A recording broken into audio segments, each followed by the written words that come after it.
Hello, friends. My name is host Eric. I'm host talking with famous people. I am here with Rachel. You might hear from her, but I'll just keep the screen on me because I know you love to look at my beautiful face. If you've not watched it yet, go watch it right now. I'll link to it in the description. This video called I Accidentally Solved YouTube's Darkest Mystery is the best video I've seen in a long time. It was so interesting and entertaining. And it's by this guy who I'd never watched any of his videos before. His name is Radal. He's got 2.35 million subscribers. Okay, so now you've watched that video, presumably. Or you probably, if you watched it before you watched this one.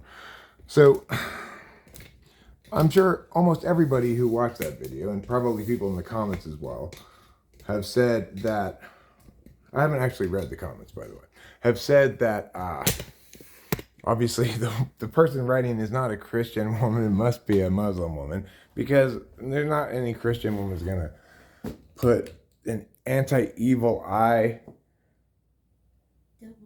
anti-devil eye Quran readings over her law of attraction attempts to get her Owen Brown back. So I think probably everybody has pretty well intuited that, and I'm sure I'm not the only one additionally to intuit the following, that in fact this woman is married to her Muslim husband, and that somehow he found this channel and figured out that this was her channel, and he was appalled because he finds it very insulting to Islam, and also probably because I think there's a lot of videos out there in like Arabic that say, oh, this is a very bad video, it's very evil or whatever. But the thing is, her husband has encountered in her past now this individual Owen Brown, who was somebody that you probably dated to some extent, right? This is all intuition on my part, by the way. You could say it's speculation.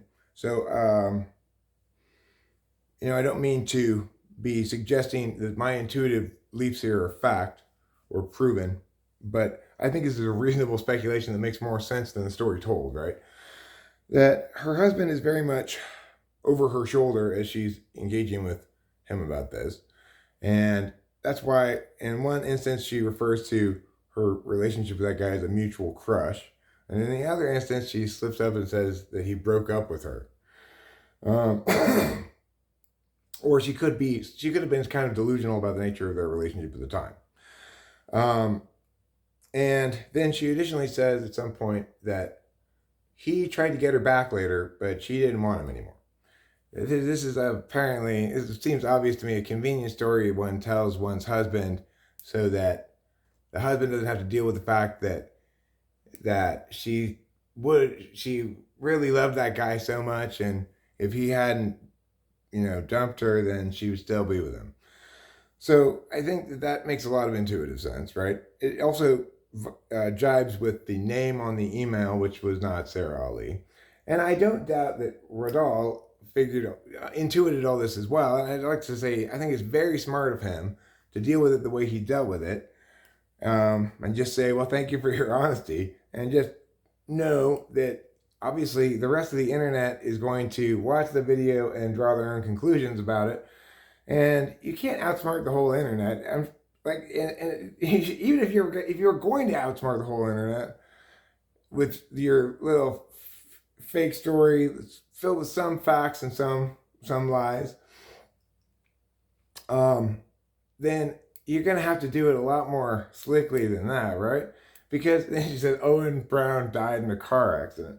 Well, obviously, her husband is driving this thing, and he wants to make sure that nobody finds Owen Brown and puts together York University, Owen Brown, and some Muslim lady, and figures out that it was his wife who did this blasphemous Islam thing, and let alone bring her old boyfriend back into their lives, right?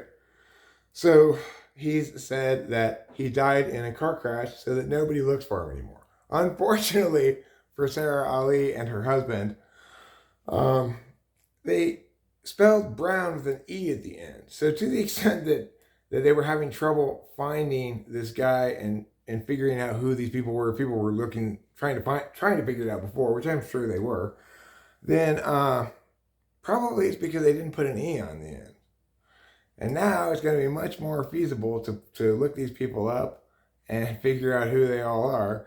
And his jealousy, you know what he needed to do? He needed to listen to a 10-hour long loop of the Quran for 4 hours, actually. 4 hours worth of the Quran, in addition to some side affirmations, to get the jealousy out of him so that his evil eye would stop happening, because his evil eye is just looking right at him. And you'll note also, another thing that she says at one point is, she talks about the evil eye and then says, like, Christians sometimes call it the devil eye. Which is obviously like, she must be a Muslim saint to be saying it that way, right?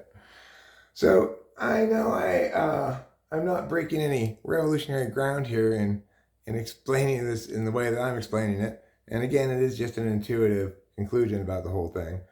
But I think it's going to terribly backfire on Sara Ali and her husband.